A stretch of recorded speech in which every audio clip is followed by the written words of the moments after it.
Bismillahirrahmanirrahim. Pada pertemuan hari ini, saya selanjutnya akan menjelaskan materi mengenai jenis-jenis organisasi di perusahaan.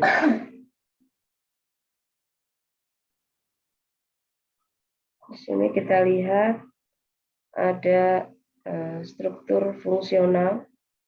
Ya, jenis organisasi ada struktur fungsional, kemudian ada struktur unit bisnis, kemudian struktur matriks.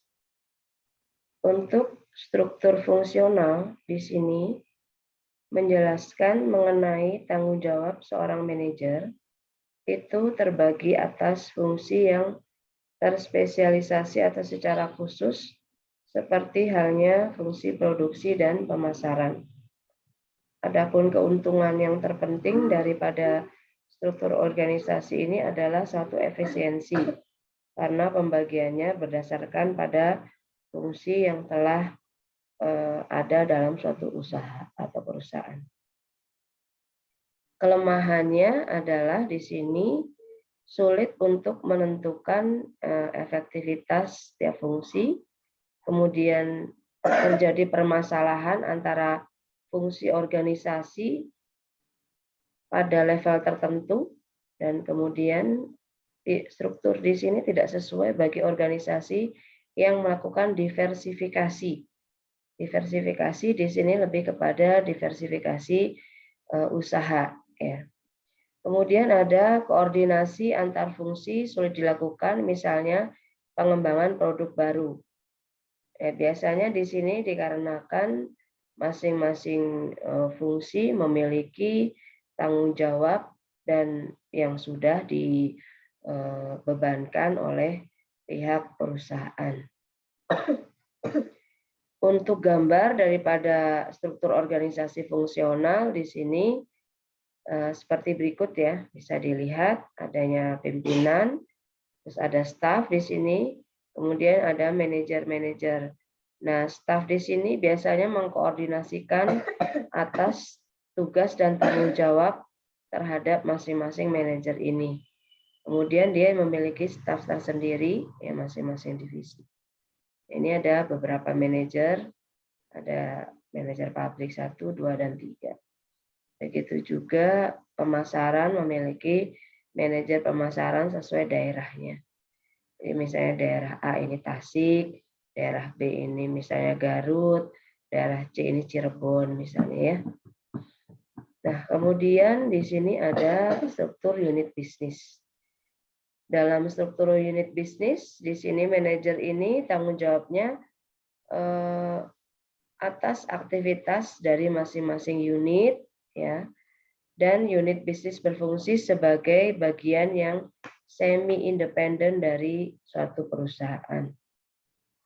Kemudian kantor pusatnya tetap memiliki hak prerogatif, ya, hak mengambil keputusan, ya, hak untuk pengembangan dan lain sebagainya. Nah, ini biasanya diberikan hak tersendiri.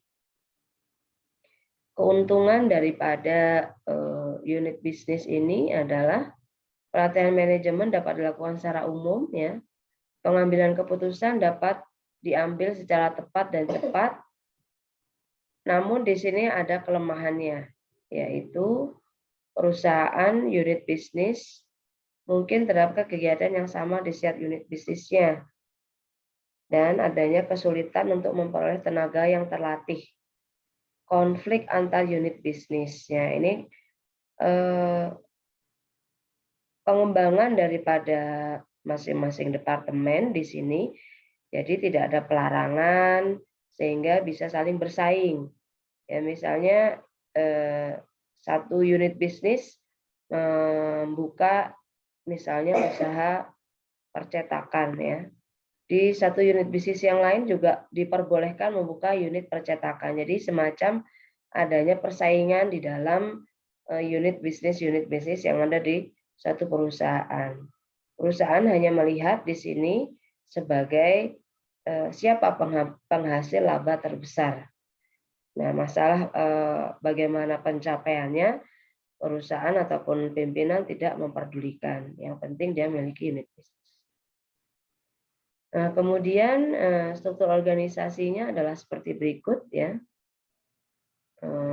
Adanya pimpinan puncak, kemudian adanya manajer unit bisnis X, Y, dan Z, ya, di mana manajer unit bisnis terkadang memiliki bisnis yang sama. Ya, yang penting dia bisa menghasilkan unit laba, ya, ataupun penghasil laba.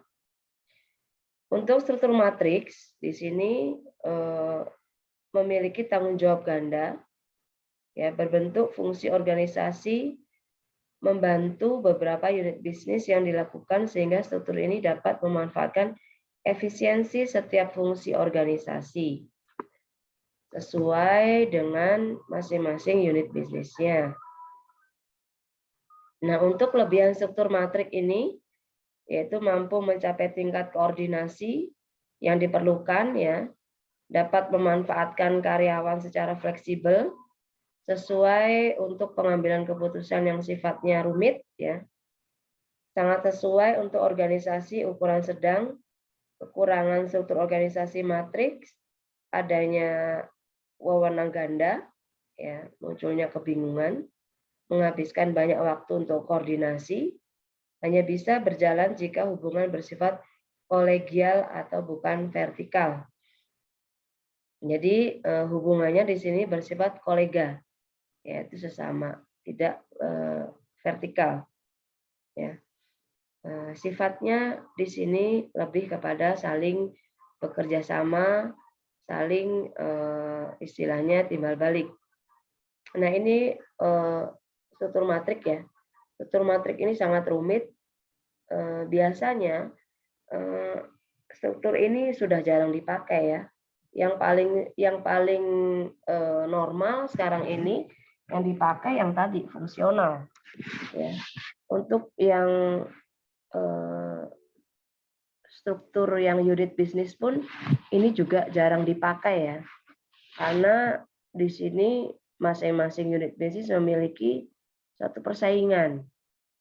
Nah, kalau ini lebih kepada matrik yang sangat rumit. Jadi manajer A ini bisa memiliki hubungan dengan manajer proyek Z, ya.